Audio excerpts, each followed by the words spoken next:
Oh, it's time to talk some basketball. It's time to talk fast break bets. Erik, buddy, we have a really fun couple months ahead of us. The NBA playoffs are unlike any other playoffs. I mean, we have 2 months starting Yeah. today, 2 full months. The NBA finals start on June the 1st. So these playoffs, 7-game series, they are long. But first, we've got a week of playing games that start today, teams playing their way in. I am Gino I'm sitting alongside my good friend Erik from ETOF 21 Sports. If you're watching this, a lot of you have probably seen me and Erik covering basketball, covering football, covering different sports through the years. And we're going to take a look at the lines over at DRF Sportsbook as we will dive in and talk all about the lines, give you some game analysis. We'll talk some props. And then at the end of each of these shows, we'll build a Thrive fantasy lineup. So we have a couple new partners here, Erik, that we'll be discussing with all the folks out there. But mainly, you and I are just going to be talking NBA every time there's NBA games in the playoffs. Yeah, great time. Hopefully got some meaningful basketball. Actually, I'm hoping we're going to see some defensive effort. And Yeah. looking forward to this. We got two very intriguing matchups today. I'm really interested to see what Hawks and Heat teams show up and how the fighting Timberwolves, if you will, how they're going to be against your Lakers. So we'll have 10 weeks of NBA playoff basketball. Yeah, and some teams could start this week and have 2 full months of games. Now, keep in mind, those of you who are watching this, if you don't remember how the play-in system works, the top 6 teams in each conference, they're already locked in. They don't play all week long. Those teams don't start their playoff seasons till Saturday or Sunday. So for this week, what we'll have today, we'll have the first game, the number 7 ranked Miami Heat against the number 8 Atlanta Hawks. Whoever wins that game, they're in. They go in as the 7 seed and they get a series against the number 2 seeded Boston Celtics. Then on the Western Conference side, you'll have the Lakers and the T-Wolves. Whoever wins that game, they become the number 7 seed. They'll go in and they'll play a series against Memphis that will start on Sunday. What ends up happening from the games today, the teams that lose, they drop down. They still get one more chance to play their way in, and they will play the teams that win tomorrow's games. Sounds a little more confusing than it is. Losers from today play the winners of tomorrow, and we'll have those teams as the number 8 seed. So Yep. it was really competitive and really contentious towards the end of the year, Erik, and I think this is what the NBA wanted when they created the play-in. I was watching the standings the last 2 weeks, seeing who's winning, who's losing, and in normal seasons, the last couple of weeks of the NBA season is like a slog. You have a lot of teams tanking. This really did eliminate a lot of the tanking, even though we did still see some of it. Yeah, I mean, tanking, namely from the Mavericks, that's a whole different Yeah. story. But we did see some kind of competitive things. There was some interesting stuff. Like, I was a little surprised the Clippers elected to win that game Right? against the Suns, because if they would have lost that, they would have dropped down. Yep. I mean, that was an interesting thing. A lot more competitive teams. Your Lakers kind of got hot. Heat started playing a little better offensive basketball. The bottom tier, I don't even know if that's the correct term. Those teams were very competitive, but still, I feel like in the East, it's a 2-horse race, and one of those two teams, Milwaukee or Boston, are going to come out of it. The West a little bit more open. Denver's got those injuries that are a concern. Can Durant, Paul, Booker, can those guys stay healthy? Same thing for any of these teams, right? Who can stay healthy, or who do you trust to get through these 2 months, right? It's not like the NFL where you get 3 or 4 games that you have to make it through. This is a real battle of attrition. You're going to have to be there. And I will say, this is the most fun I have betting as a gambler, the NBA playoffs. I love the format of it, especially the series, when the series come, because I just love the countering, the adjustments that are made from one game to the next. There's always a couple days in between each game. So you play someone and then you don't play them the next day. You've got that whole next day to sit and to stew. And if you had a bad game, a lot of times you bounce back with an awesome game. Then sometimes it's just a bad matchup for you. You just can't get off against a certain team. We see great coaches adjust and then have to readjust. I'm excited, Erik. We've got a lot of NBA playoff basketball to discuss. let's dive right in as we take a look at our friends over at DRF Sports and DRF Sportsbook. If you're in Iowa, you can fire away there.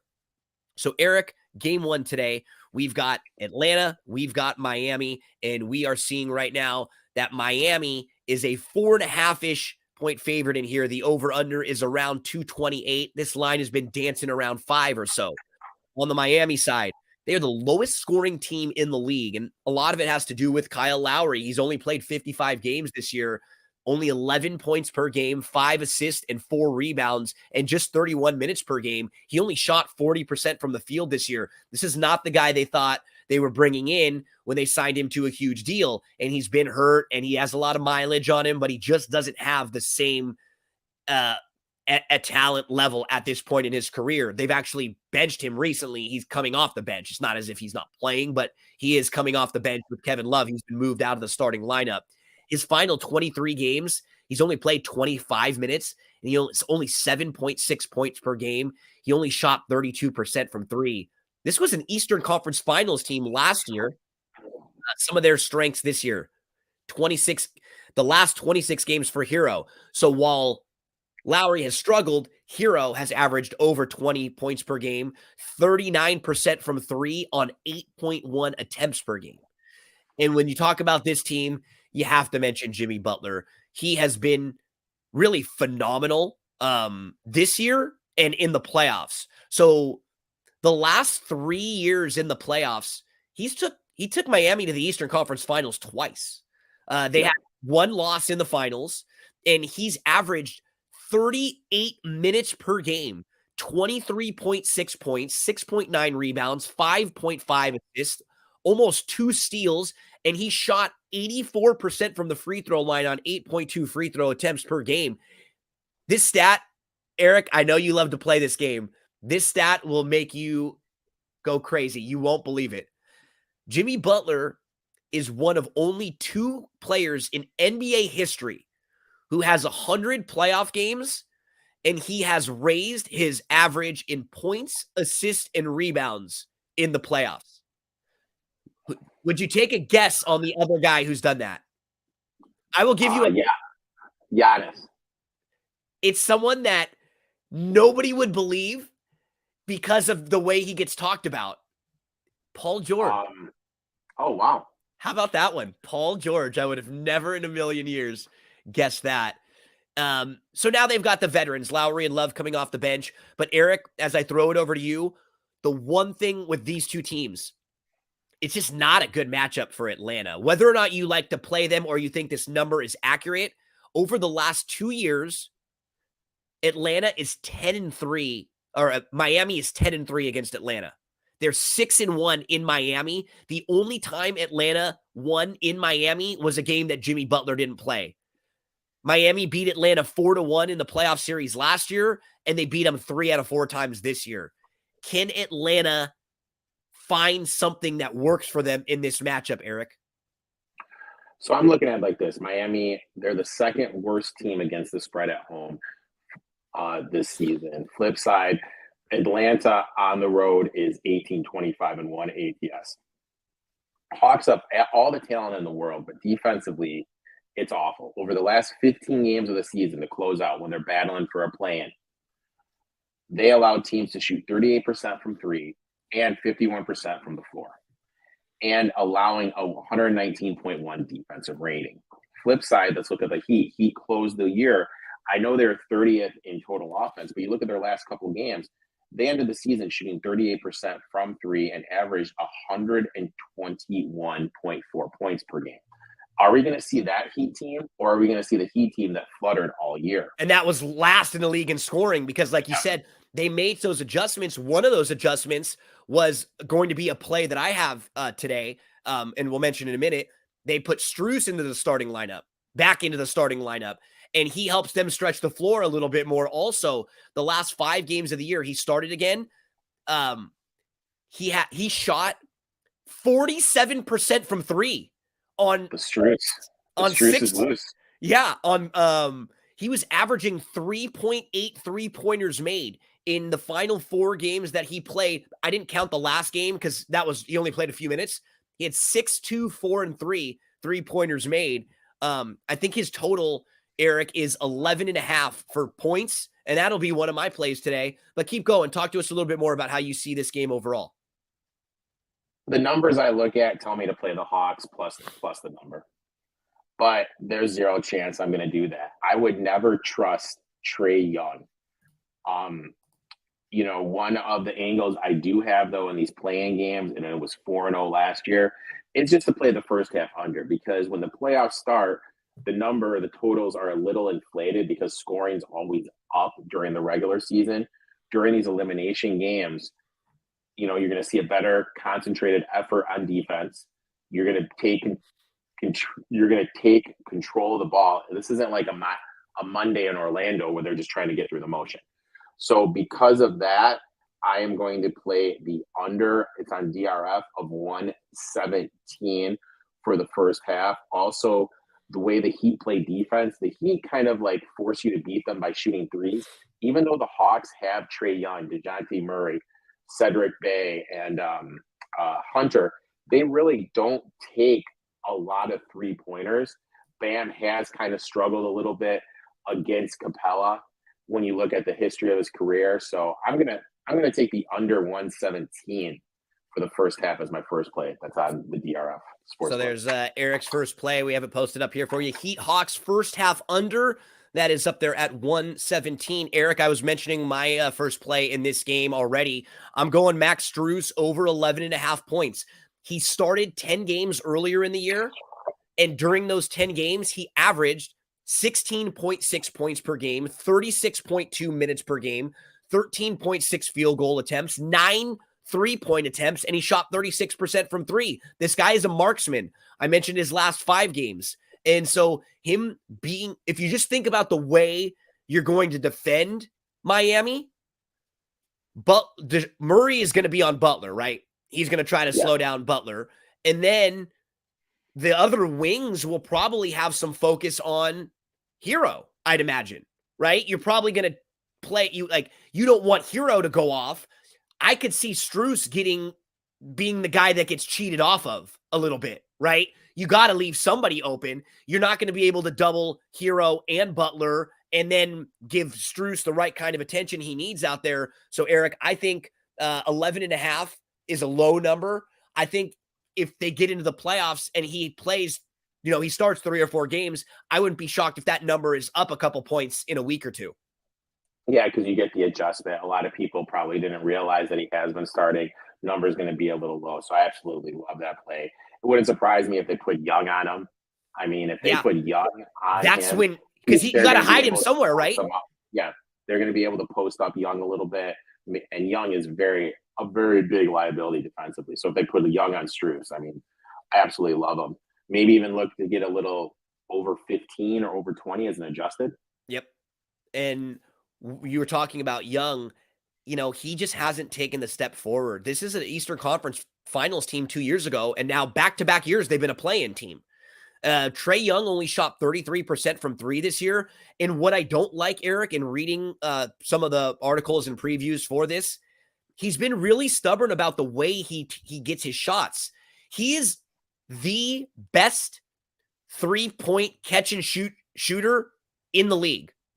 He shoots 40.3% on catch-and-shoot threes in his career, but keep this in mind. Of the 52 players that make over 40%, he's the only one that shoots under 1.5 attempt per game. He won't come off the ball at all. And I was watching videos and I was reading an article from The Ringer. When he was in Oklahoma, he came off the ball all the time. And early in his career, he played off the ball a lot. That was one of the reasons why they brought Murray in, to get Young off the ball a little bit and to get the ball out of his hands a little bit.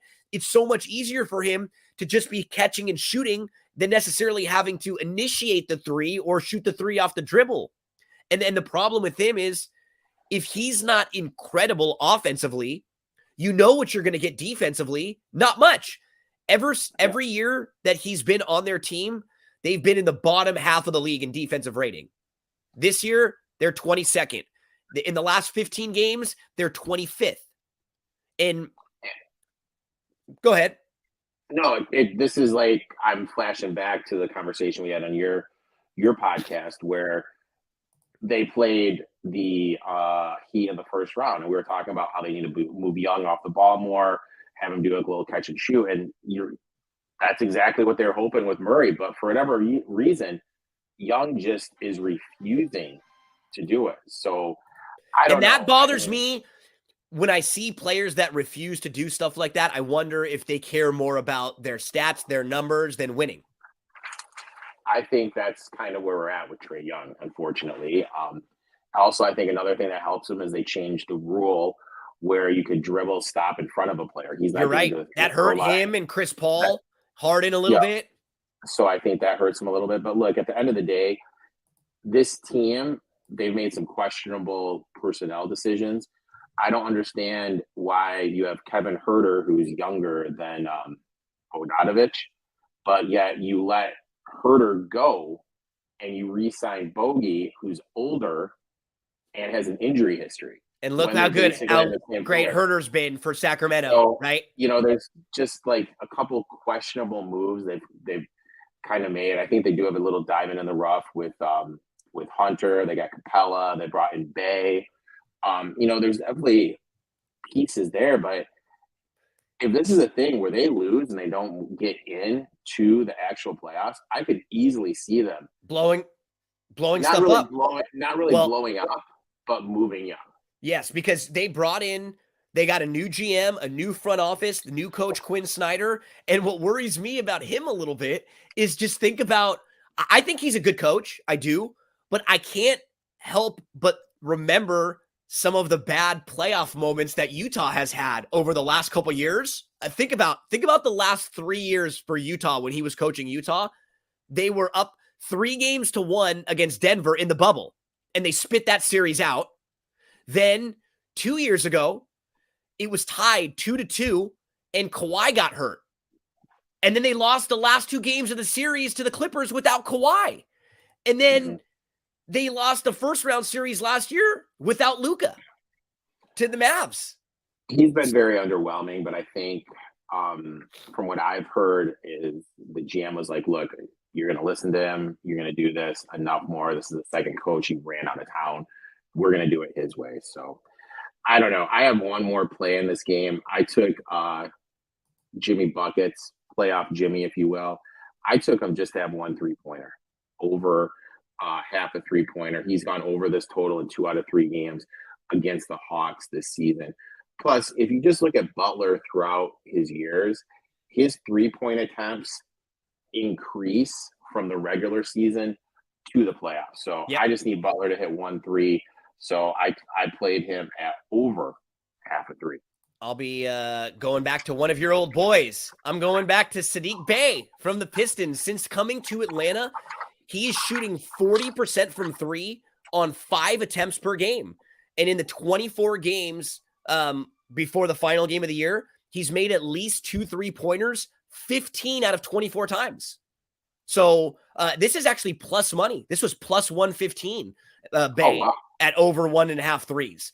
And I think he's the type of guy that I could see his minutes getting ramped up a little bit because they need some wing defense and they need like a better defender out there, which is what he can do. So in a tough game like this, he might actually be pretty good out there on the court and get some extra minutes. So Saddiq Bey for me, Erik, as we move from game 1 to game 2 today, we've got the Lakers and the T-Wolves. And what we found out about this game is that the Timberwolves are now going to be like really decimated by a lot of injury issues and suspensions. So for Minnesota, on the Minnesota side, Rudy Gobert punched Kyle Anderson in a team huddle during the game. He threw a punch at him. Taurean Prince had to come back, kind of push him away. This all happened in the middle of a game. They needed to win.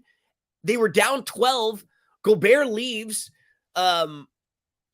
We have McDaniels punches the wall and fractures his hand. And all of a sudden, they come all the way back and they win that game. So now Minnesota has put themselves in a good situation. The number keeps creeping. I'm not going to tell you to lay this number with the Lakers. I will say from a just who wins this game standpoint, this is a great matchup now for the Lakers because Minnesota doesn't have Naz Reid, their backup center. Minnesota doesn't have Rudy Gobert, their starting center. Minnesota doesn't have McDaniels, who's their best defender. So from size, they've got Towns, who's not a great defender, who's not in shape, who wants to park out by the three, and he gets into foul trouble a lot. I could very easily see Towns picking up 2 or 3 quick fouls and them just struggling, having to play Kyle Anderson at center. Like this feels like it has to be a dominant AD game. And when these two teams played each other a few weeks ago, Erik, it was a massive game. And the Lakers were down in that game. And it looked like Anthony Davis hurt his ankle. It looked like he twisted his ankle. He pulled the LeBron move where he pulled his laces up real tight, tied that shoe, went right back out there. He scored 17 points in the fourth quarter. Anthony Davis finished with 38 points. That's the reason why this game is in LA and not in Minnesota, because of that one game. And the Lakers started their season 2-10, but they finished the season 9-2 in their last 11 games, almost an identical flip for this Lakers team. This Lakers team was 16-7 since the All-Star break, second best record in the league, only behind the Milwaukee Bucks. 13 of those games without LeBron, 9 of them without D'Angelo, and they've got a top 5 defensive ratings from the All-Star break. So it's sort of difficult, Erik, when you're looking at the Lakers to use like season-wide metrics, because this is just a totally different team now than it was before the All-Star break. I look at this game like this. If this was a different team, losing Bear wouldn't be that big a deal. But because the Lakers really shoot threes, they do a lot of attacking of the rim, not having that rim protector there in Gobert, that's going to be huge for them. Obviously, not having McDaniels, who's their best wing defender, is going to be an issue. But on the flip end, I think offensively, I think it kind of helps them because you're going to have more spacing, wide open. You're going to be able to shoot the threes. And when I was looking at this, the Lakers allow the 9th most 3-pointer attempts per game. It's a Darvin Ham thing, right? So they want you to funnel you because they know they got the big man down low. Anthony Davis anchors their defense. They'll let you shoot some threes and they'll back off you a little bit. Mm-hmm. So I look at this, Lakers are doing a good job, fast break offense, half-court defense, 9th best half-court defense in the league, but they're 28th defending the fast break. Maybe the Wolves can get out and run a little bit. But, my thing is that if this gets to 9 or higher, I kind of feel you need to take the Timberwolves just because the Timberwolves are going to shoot some threes. If they're constantly shooting threes and Lakers are shooting twos, just by math, it's going to be hard for them to cover a number that's higher than 8.5. So if this gets to 9.5, I'll be looking to get into the Timberwolves. But, my first play, on DRF right now, it's sitting at 119. I played the first half under. Also, we factored in the Lakers defense, how it's elite. I definitely like that. And we just kind of look them at the season. First half unders for the Lakers hit at 59%. For the Wolves, they hit at 56%. I think this game is going to be a little grimy, a little defensively. And who knows, maybe the Wolves try to slow it down a little bit, not allow the Lakers to get out in transition. I like the Wolves coach. I think he's going to have some sort of game plan kind of cooked up to kind of see, to kind of limit the Lakers. And, we'll see. And who knows, the Lakers, if AD goes down or if Vanderbilt goes down, Reeves has been playing great.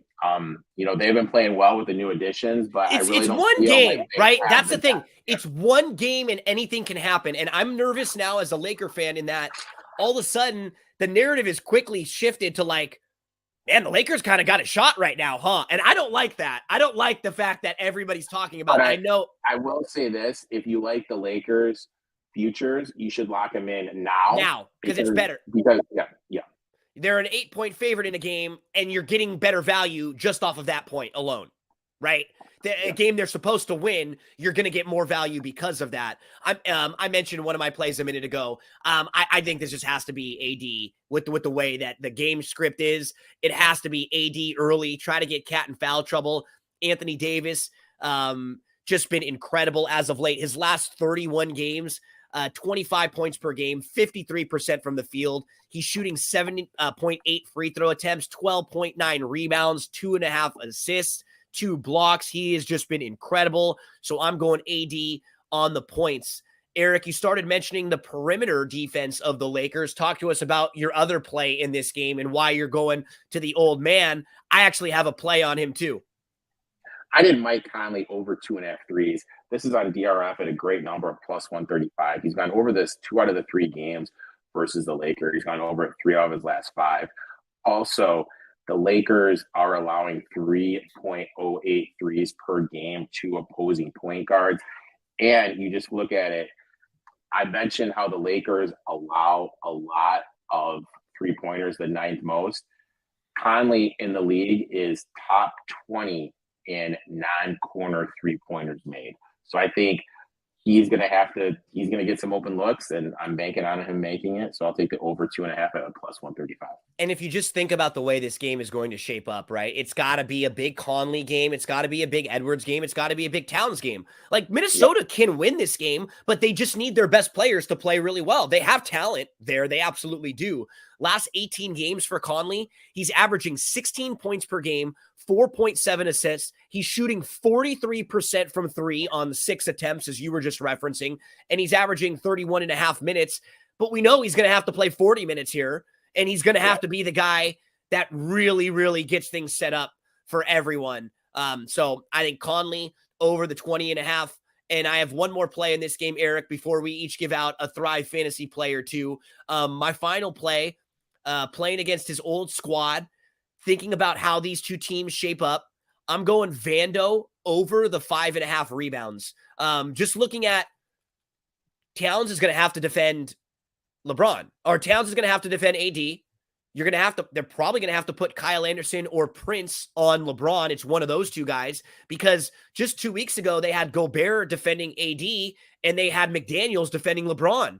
And you don't have either of those two guys now. So who's going to put a body on Vanderbilt? Like, who's boxing him out? I don't know if it's going to hurt.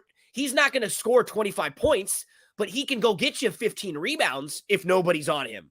And so I think this is a low rebounding number. Now I'm going Vanderbilt over the 5.5 rebounds. So no real full game plays for either me and Erik yet on this first play-in day, but we do have lots of props for you. And speaking of props, Erik, I'm going to pull up one of the other partners that we're going to be doing some work with, Thrive Fantasy. And Thrive Fantasy are basically fantasy contests. If you're someone who plays fantasy or DFS or who bets props, you will love these contests.